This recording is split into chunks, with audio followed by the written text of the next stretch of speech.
সাধারণ মানুষ ঢুকে পড়েছে, যে যেভাবে পারছে লুট করে নিয়ে যাচ্ছে এবং গণভবন কিন্তু অলরেডি ঘেরাও হয়ে গেছে। যেমন দেখছেন বাংলাদেশে এক অধ্যায় হয়ে দাঁড়িয়েছে, যে ছাত্রদের যে কোঠা আন্দোলন থেকে সরকার পতন হয়েছে, সরকার পালিয়ে গিয়েছে। যেমন দেখছেন গণভবনের ভিতরে বর্তমানে রয়েছে, গণভবন ভিতরে কিন্তু অলরেডি সব কিছু ঘেরাও করে নিয়ে যাচ্ছে সাধারণ মানুষ।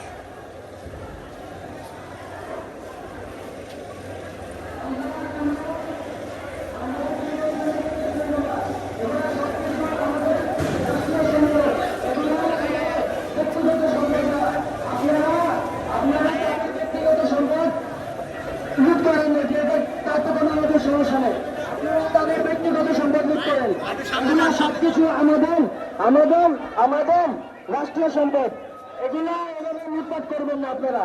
আপনাদের কাছে রিকোয়েস্ট, আমরা আমরা আমরা অনেক রক্তের বিনিময়ে, অনেক বাহিনীর রক্তের বিনিময়ে, অনেক